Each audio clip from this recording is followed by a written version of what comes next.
जम्मू कश्मीर के राजौरी में कुत्तों का आतंक इस कदर बढ़ा कि स्कूलों को बंद करना पड़ा। और सिर्फ इतना ही नहीं, बल्कि पुलिस और सीआरपीएफ के जवानों की तक तैनाती की गई इन्हीं कुत्तों के आतंक की वजह से।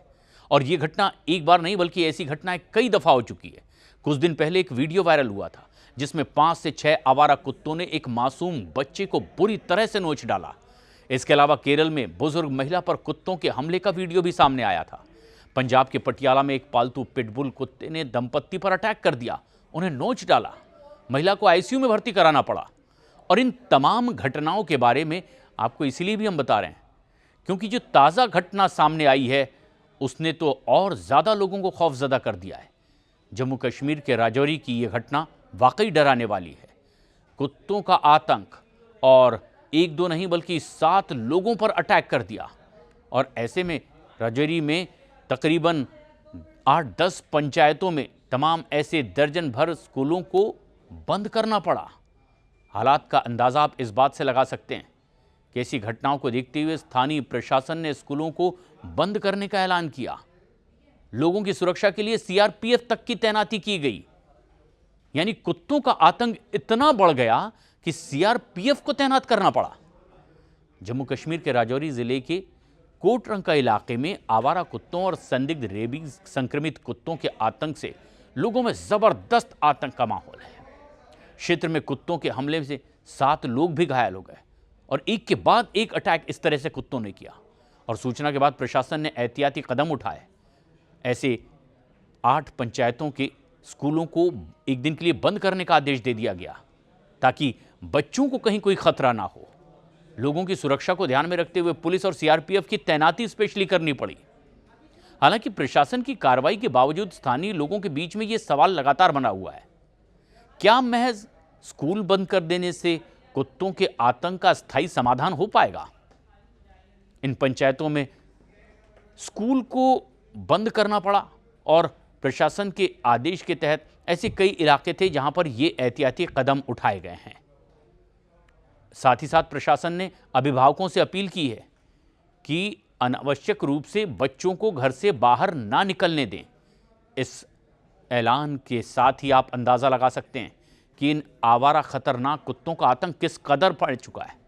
और ये सिर्फ जम्मू कश्मीर के राजौरी की घटना नहीं बल्कि देश के अलग अलग इलाकों से इसी तरह की घटनाएं सामने आ रही है। लेकिन वहाँ परिस्थितियाँ और ज़्यादा दुर्गम है क्योंकि दुर्गम पहाड़ी क्षेत्र है। इस कारण पंचायतों में बड़ी संख्या में लोग दूर दूर गाँव से, दूर दराज के इलाकों से यहाँ स्कूलों तक पहुँचते हैं। और जब ऐसे में रास्ते में कुत्तों का हमला हो जाए तो फिर बच्चों पर बहुत खतरनाक अटैक इसे माना जाता है। आम लोगों की चिंता भी इससे बढ़ गई है। स्थानीय लोगों का कहना है कि इलाके में आवारा कुत्तों की समस्या अब लगातार बढ़ती चली जा रही है और गंभीर स्थिति तक पहुंच चुकी है। अब लोगों को आशंका ये है कि इसमें कुछ कुत्ते रेबीज से संक्रमित भी हो सकते हैं और ये और ज़्यादा खतरनाक होंगे। 7 लोगों के काटे जाने के बाद डर का माहौल और ज़्यादा बढ़ गया है। ऐसे में प्रशासन से अपील की गई है, व्यवस्था भी की गई। स्कूल को बंद करने का हालांकि फैसला किया गया लेकिन ये अस्थायी कदम है। अब मांग ये है कि आवारा कुत्तों को पकड़ा जाए, उनकी जांच कराई जाए, संक्रमित कुत्तों की पहचान करवाई जाए और तत्काल इसके लिए अभियान शुरू करवाया जाए। हालांकि स्कूल बंद करने और सीआरपीएफ की तैनाती को प्रशासन की ओर से एक एहतियाती कदम ही माना जा रहा है, लेकिन इससे कई सवाल भी खड़े हो रहे हैं कि अगर बच्चों की सुरक्षा के लिए स्कूल बंद किया गया तो स्कूल के बाहर रहने वाले आम नागरिकों, दुकानदारों, दूसरे और परिवार के लोगों की सुरक्षा कैसे तय होगी? एक दिन स्कूल बंद कर देने की बजाय जब बच्चों की सुरक्षा पर ध्यान देना ज़्यादा ज़रूरी है। और जब दोबारा स्कूल खुल जाएंगे तब स्थिति क्या पूरी तरह से सुरक्षित हो पाएगी और उसके लिए क्या किया जाएगा? स्थानीय लोगों का कहना है कि आदेश जारी कर देना तो आसान है, लेकिन ज़मीन पर समस्या तब तक बनी रहेगी जब तक आवारा कुत्तों को नियंत्रित नहीं किया जाएगा। इसके लिए कोई ठोस कदम नहीं उठाए जाएंगे। उनका सवाल है कि क्या सीआरपीएफ की तैनाती केवल कानून व्यवस्था और न्याय सुरक्षा चुनौतियों के लिए है या अब लोगों को कुत्तों के आतंक से बचाने की जिम्मेदारी भी सुरक्षा बलों के ऊपर ही आ जाएगी? क्योंकि मामला तो बढ़ता चला जा रहा है, आतंक कुत्तों का और ज़्यादा व्यापक हो रहा है। राजौरी के कोटरंका में अब ये मामला सिर्फ एक दिन स्कूल बंद करने तक सीमित नहीं रह गया है। सवाल यह है कि बच्चों और आम लोगों की स्थायी सुरक्षा आखिर कैसे होगी? और ये प्रशासन के लिए एक बड़ी चुनौती भी है। अब इसमें कुछ संभावित रेबीज के खतरे को देखते हुए कुत्तों को पकड़ने, उनकी जांच पड़ताल करने के लिए प्रभावी कदम उठाए जाने और तुरंत अभियान चलाए जाने की जो मांग हो रही है, क्या इस पर तुरंत ऐसे एक्शन लिया भी जा सकता है? कई जगह सख्त कार्रवाई की नौबत आ सकती है। अब ग्रामीणों को स्थायी आदेश या इसके लिए कोई परमानेंट सोल्यूशन ना मिलने पर और ज्यादा चिंता बढ़ रही है। दरअसल ये देश भर के अलग अलग इलाकों में इस तरह की घटनाएं बढ़ती चली जा रही है। शहरों की गलियों से लेकर कॉलोनियों, पार्कों, स्कूलों, यहां तक कि घरों के बाहर तक कुत्तों का इस तरह का हमला लगातार बढ़ता चला जा रहा है। और ये खतरा अब एक अलग लेवल पर पहुंच चुका है। कभी आवारा कुत्तों का झुंड लोगों को घेर लेता है, तो कभी किसी बच्चों पर, बुजुर्ग पर ये हमला कर देते हैं। कभी कभी तो घर में पाला गया ही वो पालतू कुत्ता एग्रेसिव हो जाता है, अपने ही मालिक पर या फिर दूसरे लोगों पर जबरदस्त अटैक करता है, और ये एक बड़ा खतरा है। और पिछले कुछ दिनों में ऐसी घटनाएं लगातार बढ़ती दिखाई दे रही हैं, और इसीलिए इस मसले पर बहस भी तेज हो गई है कि आखिर ये कुत्तों का आतंक इस कदर आखिर बढ़ क्यों रहा है? कौन है इसके लिए जिम्मेदार? आखिर इंसान और जानवर के बीच सुरक्षा संतुलन की भी तो जिम्मेदारी है, लेकिन ये किसकी होगी? सुप्रीम कोर्ट ने भी दिशा निर्देश दिए हुए हैं, सख्त निर्देश दिए। बावजूद इसके अगर लोग अपने घरों में, मोहल्लों में, सड़क पर, स्कूल जाते वक्त कुत्तों से अपने आप को सुरक्षित महसूस नहीं कर रहे हैं, तो फिर बड़ा सवाल है। सवाल सिर्फ डॉग बाइट का नहीं है, ये उस सिस्टम की जवाबदेही का है जिसे ऐसे हमले रोकने की जिम्मेदारी खुद सुप्रीम कोर्ट ने सौंपी है। कई शहरों से इस तरह की घटनाएं सामने आ रही है। वाराणसी में बीएचयू कैंपस के बाहर 11 साल का बच्चा अपने परिवार के साथ मॉर्निंग वॉक पर निकला हुआ था, लेकिन वापस लौटते वक्त प्रोफेसर के पालतू कुत्ते ने उस पर जबरदस्त अटैक किया। हमला इतना खतरनाक था कि 3 घंटे तक चले ऑपरेशन में बच्चे के सिर और चेहरे पर 50 टांके लगे हैं। जिस कैंपस को सुरक्षित जगह माना जाता है, उसी कैंपस में एक बच्चा कुत्ते के हमले का शिकार हो गया, वाराणसी के बीएचयू कैंपस में। और यह एक गंभीर मसला है। और ये सिर्फ एक शहर की कहानी नहीं, ये कहानियां इसलिए भी सामने आती है क्योंकि वो वहां लगे कैमरों में कैद हो जाती है। कुछ घटनाएं लोगों के मोबाइल कैमरे में रिकॉर्ड हो जाती है, लेकिन न जाने कितनी अनगिनत ऐसी घटनाएं हो रही है जब ये कुत्तों का, आवारा कुत्तों का हमला बढ़ता चला जा रहा है। महाराष्ट्र के कल्याण से भी ऐसी खबर सामने आई।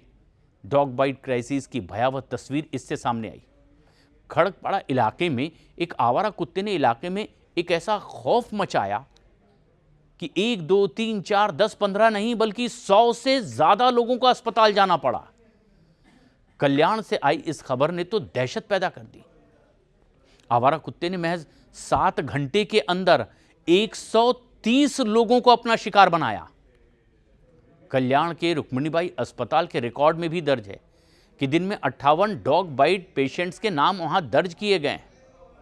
लेकिन यह भी कहा गया कि ये तो सिर्फ एक अस्पताल में आए लोग हैं, मतलब न जाने कितने और अस्पतालों में लोगों को भर्ती करवाया गया। और बस कुछ ही घंटों के भीतर 130 लोगों को उस कुत्ते ने अटैक करके काटा। महाराष्ट्र के पुणे में भी कुछ ऐसी खबर सामने आई। पिंपरी चिंचवड़ से कुत्तों के आतंक की दर्दनाक तस्वीर, हर कोई दहशत में है। 4 साल की मासूम बच्ची पर 5 आवारा कुत्तों ने अटैक कर दिया। कुत्तों ने बुरी तरह से नोचा, शरीर पर कई जगह गंभीर चोटें आई है। हमले के बाद बच्ची को गंभीर हालत में अस्पताल में भर्ती करवाना पड़ा। महाराष्ट्र के ही नहीं, देश के अलग अलग इलाकों में इस तरह की घटनाएं आ रही है। लोग खौफजदा हैं। पंजाब के पटियाला में भी ऐसा ही हुआ। घर देखने के लिए कपल निकला हुआ था और पिटबुल ने अचानक उन पर अटैक कर दिया। सीसीटीवी में वो तस्वीरें भी कैद हुई है। ये खौफनाक तस्वीरें हैं। कुत्ता किस तरह से दोनों पर टूट पड़ता है। वो पति पत्नी एक दूसरे को बचाने की जुगत में होते हैं। इससे पहले कि वो अपने साथी को बचा पाते, कुत्ता अगले ही पल उन पर अटैक कर देता है। महिला बहुत गंभीर रूप से इसमें घायल हुई है, सर्जरी तक करानी पड़ी है। लेकिन यह खतरा सिर्फ सड़क पर घूमते आवारा कुत्तों का नहीं है। गलत तरीके से पाले जा रहे अग्रेसिव पेट डॉग्स भी अब एक बड़ा खतरा बनते जा रहे हैं। ऐसे में सवाल सीधा यह है कि अगर किसी को पता है कि उनका पालतू कुत्ता एग्रेसिव है तो उसकी पब्लिक सेफ्टी की जिम्मेदारी कौन लेगा? सुप्रीम कोर्ट ने कई गाइडलाइंस जारी की है, सख्त निर्देश दिए हैं। कुत्तों के हमले और आवारा कुत्तों के मैनेजमेंट को लेकर के सख्त रुख सुप्रीम कोर्ट का देखने को मिला है। राज्य और स्थानीय निकायों को जवाबदेही दी गई है, प्रभावी कार्रवाई सुनिश्चित करने के निर्देश दिए गए हैं। और कई दफा जब मामला यह सामने आया तब किसी भी तरह की इसमें रियायत देने से सुप्रीम कोर्ट ने साफ इनकार किया। सुप्रीम कोर्ट ने नवंबर 2025 में अस्पतालों, स्कूलों, कॉलेजों, बस स्टेशनों और रेलवे स्टेशनों जैसी सार्वजनिक जगहों पर भी, सार्वजनिक संस्थानों पर भी आवारा कुत्तों को हटाने के निर्देश दिए। मई 2026 में भी सुप्रीम कोर्ट ने अपने इन निर्देशों को कायम रखा।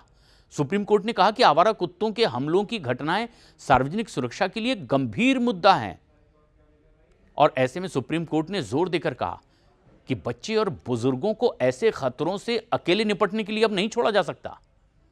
सरकारों का यह कर्तव्य है कि वो जिंदगी और सार्वजनिक सुरक्षा की रक्षा सुनिश्चित करें। सुप्रीम कोर्ट की बेंच ने सार्वजनिक जगहों से आवारा कुत्तों को हटा करके उन्हें आश्रय स्थलों में भेजने के अपने पिछले आदेश को वापस लेने से या उसमें किसी तरह से ढील देने से साफ इनकार कर दिया है। सुप्रीम कोर्ट ने यह भी साफ कहा कि संविधान के आर्टिकल 21 के तहत जिंदगी और आज़ादी के साथ अधिकार के तहत बगैर डर के बाहर निकलने, घूमने फिरने के लिए नागरिकों के मूल अधिकार हैं। सुप्रीम कोर्ट ने कहा है कि राज्य सिर्फ मूक दर्शक बनकर के नहीं रह सकता। जहां ह्यूमन लाइफ के लिए ऐसे खतरे हैं, ऐसी घटनाएं उन वैधानिक तंत्रों के बावजूद बढ़ती चली जा रही है जिन्हें खास तौर पर इन खतरों से निपटने के लिए बनाया गया है। सुप्रीम कोर्ट ने आदेश दिया है, वो देते रहता है। सरकारें दिशा निर्देश जारी कर देती है, नगर निकाय भी योजना बना लेते हैं, लेकिन अगर जमीन पर हालात ऐसे ही रहे तो फिर जिम्मेदारी किसकी होगी? कोई आदमी सड़क पर सुरक्षित नहीं है, छोटे बच्चे नहीं, बड़े इंसान भी, महिलाएं नहीं, पुरुष भी। और ये बहुत खतरनाक स्तर तक बात पहुंच चुकी है। बच्चे अब अपनी कैंपस में सुरक्षित नहीं है। कई सोसाइटीज में ऐसी घटनाएं सामने आ रही है। परिवार अपने घर के बाहर सुरक्षित नहीं है, बच्चे स्कूल जाते वक्त सुरक्षित नहीं है, इन्हीं कुत्तों की वजह से। तो फिर सवाल सिर्फ आवारा कुत्तों का नहीं है, सवाल उस पूरे सिस्टम का है जो खतरा दिखाई देने के बावजूद खतरा टल जाने का इंतजार कर रहा है। बस सिर्फ इंतजार, क्योंकि इंसान और जानवरों के बीच संतुलन तो जरूरी है, लेकिन इस संतुलन की कीमत क्या होगी? इंसानी जान? ऐसा तो कतई नहीं हो सकता। और इसीलिए अब जबकि ये घटनाएं बढ़ती चली जा रही है, हमें देखना ये होगा कि अगर इसके लिए सख्त निर्देश हैं, कुछ लोग इस पर सख्त कदम उठाने की मांग कर रहे हैं, तो क्या कुछ लोग ऐसे भी होते हैं जो कुत्तों के खिलाफ इस तरह की सख्ती के लिए एक ढाल बनकर खड़े हो जाते हैं? और क्या इसीलिए ये व्यवस्था सुचारू नहीं हो पा रही? क्या इसीलिए इस तरह की घटनाओं पर लगाम नहीं लगाया जा रहा? कई सोसाइटीज से ऐसी खबरें सामने आती है जहां पर लगातार ऐसे कुत्तों का अटैक देखा जा रहा है, लेकिन जब इसकी शिकायत की जाती है तो कुछ लोग शिकायतकर्ताओं से बड़ी तादाद में उनके बचाव में खड़े हो जाते हैं। कई दफा सोसाइटीज के भीतर बाहर के आवारा कुत्तों को बुलाकर खिलाने पिलाने की व्यवस्था करवा दी जाती है। इस बात का कुछ लोग विरोध करते हैं, तो उनसे बड़ी ताकत से और अग्रेसिवली उनका विरोध करने वाले भी खड़े हो जाते हैं डॉग लवर्स के नाम पर। लेकिन क्या यह स्थिति इंसानों की सुरक्षा के लिए एक चिंताजनक स्थिति नहीं है?